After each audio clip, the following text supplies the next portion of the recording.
Happy day. இன்னைக்கு morning live போட்டிருந்தோம். So market ஏன் இன்க்ரீஸ் ஆயிருக்கு, எந்தெந்த செக்டார்லாம் கெய்னர்ஸ், யார் லாசஸ், செக்டார் வைஸ் மட்டும் இல்லாமல் இண்டிவிஜுவல் ஸ்டாக் வைஸ் பார்த்துருந்தோம். யூஎஸ் டாலருக்கு நிகரான இந்தியன் ருப்பி, ஸோ எல்லாமே பார்த்துருந்தோம். இப்போ சில ஸ்டாக் நியூஸ் பார்க்கலாம். So important stock news. Suraj estate developers ஒரு சின்ன லேண்டை பை பண்ணியிருக்காங்க, அதுவும் மும்பையில். அதுக்கு எவ்வளோ ஸ்பெண்ட் பண்ணியிருக்காங்கன்னா 8.5 crore ஸ்பெண்ட் பண்ணியிருக்காங்க. அது மட்டும் இல்லாமல் ஓல்டு ஓனர்ஸ்க்கும் சம் ஸ்பேஸை செல் பண்ணியிருக்காங்க, டோட்டலாக 18 crore. ஸோ இதில் அவங்க new houses and flats build பண்ண போகிறதா சொல்லியிருக்காங்க. 18,000 ஸ்கொயர் ஃபீட்டுக்கு சச் லைக் அப்பார்ட்மெண்ட். ஸோ அப்போ ஒவ்வொரு ஃப்ளாட்டும் they expect to sell flat for 100 crore சொல்லியிருக்காங்க. வெறும் 18 crore-லேருந்து 100 crore-க்கு விற்க போகிறாங்கன்னா so it's a huge profit. So இதுக்கு ஸ்டாக் எப்படி ரியாக்ட் ஆயிருக்குன்னு பார்க்கலாம். சுராஜ் எஸ்டேட் டெவலப்பர்ஸ் 12.64% இன்க்ரீஸ் ஆயிருக்கு. Current price 256, book value 200. So book வேல்யூலேருந்து 56 ரூபா தான் அதிகமாக இருக்குது. 52 week high 399, low 169. Okay, dividend தர்றதே இல்லை. ஸ்டாக்கோட PE 12.5, industrial PE 27.3. So industrial பிக்கும் கீழே தான் ஸ்டாக்கோட பிஇ ட்ரேட் ஆகிட்டு இருக்கு, அப்போ அண்டர் வேல்யூவில் இருக்குது. Book value and current price கிட்டத்தட்ட நியர் டு தட் இருக்குது. டெப்ட் டு ஈக்விட்டி 0.57, டெப்ட் 550 crore. ப்ரமோட்டர் கிட்ட ஹோல்டிங் 69.6% இருக்கு, பிளெட்ஜிங் எதுவும் இல்லை. ஸோ மோர் தென் 50% இருக்கு. Price to book value 1.26.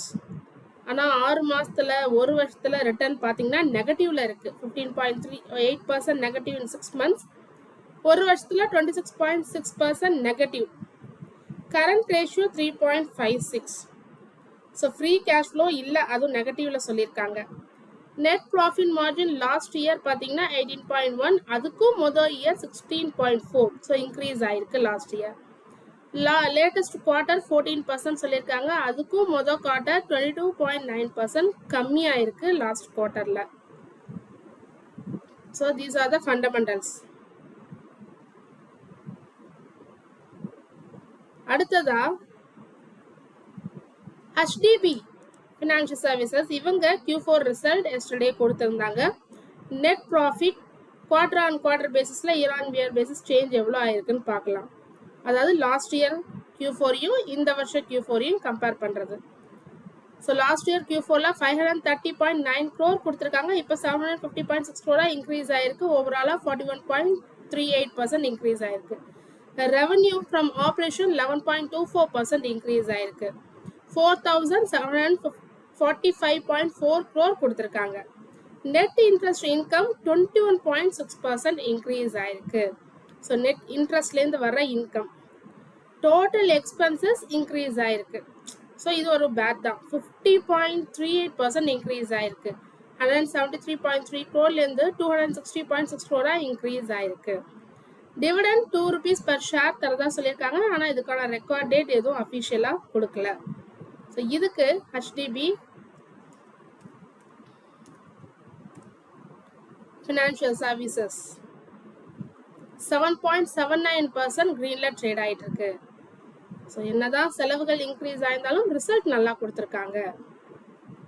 So last year தான் இந்த IPO வந்தது. Book value 249, current price 694, 52 week high 892, low 555. Dividend 0.29%. ஸ்டாக்கோட P 22.7, இண்டஸ்ட்ரியல் P 18.1. டெப்ட் டு ஈக்விட்டி 4.80, டெப்ட் 99,230 crore. ப்ரமோட்டர் ஹோல்டிங் 74.2%, பிளெட்ஜிங் எதுவும் இல்லை. ஸோ ஃபினான்ஷியல் சர்வீசஸ்னாலே பாரோயிங்ஸ் டெபாசிட் எல்லாமே இன்க்ளூட் ஆகிருக்கும். ஸோ அதனால் டெப்ட் அதிகமாக தான் காமிக்கும். It's not a problem. So 6 மாதத்தில் நெகட்டிவ் ரிட்டர்ன் கொடுத்துருக்கு 11.8%. 1 வருஷத்தில் இன்னும் சொல்லலை, ஏன்னா இது லாஸ்ட் இயர் தான் லிஸ்டான company. Price to book value 2.78, current ratio 0.92. So net profit margin last இயரும் அதுக்கு மொதல் இயரும் கம்பேர் பண்ணும்போது சேமாக தான் இருக்குது.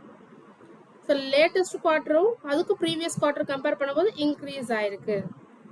ஃப்ரீ கேஷ் ஃப்ளோ நெகட்டிவ்ல இருக்கு 8,746 crore. ஸோ இது ஒரு நெகட்டிவ். ஸோ ரிசல்ட் நல்லா கொடுத்துருக்காங்கன்னு இன்னைக்கு இன்க்ரீஸ் ஆயிருக்கு. ஸோ வேற என்ன கம்பெனிஸ் ரிசல்ட் இன்னைக்கு கொடுக்க போகுது? மெயினாக Wipro, and then HDFC Life Insurance Company, HDFC Asset Management Company, Alok Industries, VST Industries, Angel One, CRISIL, Waaree, Renewable Technologies, இது எல்லாமே இன்னைக்கு ரிசல்ட் கொடுக்குற கம்பெனி. ஸோ இதை நம்ம வாட்ச் பண்ணணும். விப்ரோ மெயின்லி ஆஃப்டர் மார்க்கெட் ஹவர்ஸ்ல தான் கொடுக்க போறதா சொல்லியிருக்காங்க. அடுத்ததா GMR airport business Q4 update கொடுத்துருக்காங்க. பிசினஸ் அப்டேட் அவங்களோட பேசஞ்சர் டிராஃபிக் இன்க்ரீஸ் ஆயிருக்கிறதா சொல்லியிருக்காங்க 0.9%. அதாவது 3.18 crore இன்க்ரீஸ் ஆயிருக்கான். டொமஸ்டிக் டிராஃபிக்கும் இன்க்ரீஸ் ஆயிருக்கு 1.6%. இன்டர்நேஷனல் டிராஃபிக் கம்மி ஆயிருக்கு 1.3% டவுன் ஆயிருக்கு. ஏர்கிராஃப்ட் மூவ்மெண்ட்ஸும் இன்க்ரீஸ் ஆயிருக்கு 1.9%. ஸோ GMR ஏர்போர்ட்ஸ் 2.31% டவுன்ல தான் ட்ரேட் ஆயிட்டு இருக்கு. ஸோ கரண்ட் ப்ரைஸ் பார்த்தீங்கன்னா 97, புக் வேல்யூ -2.59. டிவிடெண்ட் தரதில்லை. ஸோ ஃபண்டமெண்டலாக இந்த கம்பெனி ஸ்ட்ராங்காக இல்லை. டிவிடெண்ட் தரதில்லை. ஸ்டாக்கோட PE நெகட்டிவ்ல இருக்கு. டெப்ட் டு ஈக்விட்டி இல்லை. டெப்ட் 41,465 crore டெப்ட் வச்சிருக்காங்க. கடன் அதிகமாக இருக்கு. 6 மாசத்துல 1 வருஷத்துல ரிட்டர்ன் 10.1% அண்ட் 1 இயர்ல 15.9% கொடுத்துருக்கு. ஸோ நெட் ப்ராஃபிட் மார்ஜின் எல்லாம் பார்த்தீங்கன்னா நெகட்டிவ்ல இருக்கு இயர் ஆன் இயர் பேசிஸ்ல. ஃப்ரீ கேஷ் ஃப்ளோவும் இல்லை. ஸோ ஃபண்டமெண்டல் வைஸ் இது ஒரு ஸ்ட்ராங்கான கம்பெனி இல்லை. அடுத்ததா தேஜஸ் நெட்வொர்க், இவங்களும் எஸ்டர்டே Q4 ரிசல்ட் கொடுத்துருக்காங்க. ஸோ கொஞ்சம் டீட்டெயில்டாக பார்க்கலாம். ரெவன்யூ ஃப்ரம் ஆப்ரேஷன் கம்மி ஆயிருக்கு 82.5% கம்மி ஆயிருக்கு. பாருங்க Q4 ஃபினான்ஷியல் இயர் 25ல 1,906.94 crore இருந்தது. இப்போ வெறும் 332.69 crore கொடுத்துருக்காங்க. ஸோ 82.5% டவுன்ல கொடுத்துருக்காங்க revenue from operation. So net loss சொல்லியிருக்காங்க ப்ராஃபிட் ஆஃப்டர் டேக்ஸ். ஸோ லாஸும் இன்க்ரீஸ் ஆயிருக்கு. போன வருஷம் இதே குவார்டர்ல பாத்தீங்கன்னா 71.8 crore லாஸ் சொல்லியிருக்காங்க. இப்போ 211.34 crore லாஸ் சொல்லியிருக்காங்க. லாஸும் இன்க்ரீஸ் ஆயிருக்கு. ஃபுல் இயர் ஃபினான்ஷியல் இயர் 26க்கு என்ன எஸ்டிமேஷன் பார்த்துருக்காங்கன்னா ஃபுல் இயர் ரெவன்யூ கம்மியாக போறதா சொல்லியிருக்காங்க. 8,923 crore-லேருந்து 1,104 crore கம்மி. அதே நெட் லாஸ் பார்த்தீங்கன்னா 909 crore சொல்லியிருக்காங்க. ஸோ போன வருஷம் ப்ராஃபிட்ல இருந்தது 447 crore, இப்போ 909 crore லாஸ்ன்னு எஸ்டிமேட் பண்ணியிருக்காங்க. இது ஆர்டர் புக் ட்ரெண்ட் பார்த்தீங்கன்னா Q1 ஃபினான்ஷியல் இயர் 26ல 1,241 crore சேம் தான். Q2லையும் அதே தான் மெயின்டைன் பண்ணியிருக்காங்க. Q3ல மட்டும் கொஞ்சம் இன்க்ரீஸ் ஆயிருக்கு 1,329 crore இன்க்ரீஸ் ஆயிருக்கு அவங்களோட order book.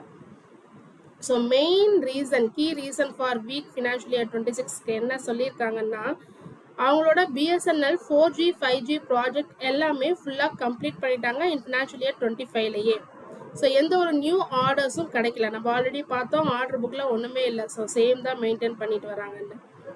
So financial year 26ல எந்த ஒரு பெரிய ஆர்டர்ஸும் கிடைக்கல. ஸோ BSNL ப்ராஜெக்ட் முடிஞ்சதுக்கப்புறம் அவங்களோட ரெவன்யூ அங்கேருந்து ட்ராப் ஆக ஆரம்பிச்சிருச்சு இந்த ஆர்டர்ஸ் இல்லாததுனால. ஸோ ஓவராலாக 1 lakh சைட்ஸ் ஆர்டர் எல்லாமே Q4 ஃபினான்ஷியல் இயர் 25லேயே டெலிவர் பண்ணிட்டதா சொல்லியிருக்காங்க. அது மட்டும் இல்லாமல் R&D அண்ட் ஆப்ரேஷன் காஸ்ட் எல்லாம் இன்க்ரீஸ் ஆயிருக்கு. அதுவும் ஒரு ரீசன்னு சொல்லியிருக்காங்க.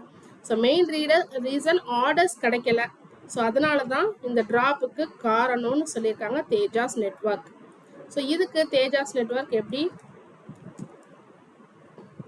ட்ரேட் ஆகிட்டு இருக்குன்னு பார்க்கலாம். 4.09% டவுன்ல ட்ரேட் ஆகிட்டு இருக்கு. புக் வேல்யூ 165, இப்போ 432ல ட்ரேட் ஆகிட்டு இருக்கு. 52 வீக் ஹை 914, லோ பார்த்தீங்கன்னா 294. ஸோ ரிட்டர்ன் ஆன் ஈக்விட்டி மைனஸ்ல இருக்கு. கேபிட்டல் எம்ப்ளாய்டும் மைனஸ்ல இருக்கு. டெப்ட் டு ஈக்விட்டி 1.43, டெப்ட் 4,177 crore. ஏர்னிங்ஸ் பர் ஷேர் மைனஸ்ல இருக்கு. ப்ரமோட்டர் கிட்ட 53.5% ஹோல்டிங் இருக்கு. பிளெட்ஜிங் எதுவும் இல்லை. ஸோ இது ஒன்று பாசிட்டிவா இருக்கு. டிவிடெண்டும் கம்மி தான், 0.58% தான் தராங்க. ஸோ 6 மாசத்துல 1 வருஷத்துல ரிட்டர்ன் எல்லாமே நெகட்டிவ்ல இருக்கு. கடனும் அதிகமா இருக்கு. price to book value 2.60, current ratio 1.20. So net profit margin பார்த்தீங்கன்னா இயர் பேசிஸாக இருக்கட்டும் இல்லை குவார்டர் பேசிஸாக இருக்கட்டும் எல்லாமே நெகட்டிவ்ல தான் இருக்கு. ஃப்ரீ கேஷ் ஃப்ளோவும் அவங்க கிட்ட இல்லை. 749 crore மைனஸ்ல சொல்லியிருக்காங்க. ஸோ ஸ்டாக்கோட பிஇ கொடுக்கல, அப்போ கொடுக்கலன்னா இட் இண்டிகேட்ஸ் நெகட்டிவ்னு அர்த்தம். Industrial PE 54.5. So Tejas network fundamental ratio படி பார்த்தா it's not a strong fundamental. So இதுதான் சில இம்பார்ட்டன்ட் நியூஸ். ஸோ அதை உங்ககிட்ட ஷேர் பண்ணிக்கிறேன். இதில் ஏதாவது டவுட் இருந்ததுன்னா கமெண்ட் செக்ஷனில் கேளுங்க. தொடர்ந்து இதுமாரி யூஸ்ஃபுல்லான மார்க்கெட் அப்டேட்ஸ்க்கு மறக்காமல் நம்ம சேனலை ஃபாலோ பண்ணுங்கள். ஸ்டாக் இன்சைட்ஸ் உங்களோட ஸ்டாக் மார்க்கெட் கைட். தேங்க்யூ.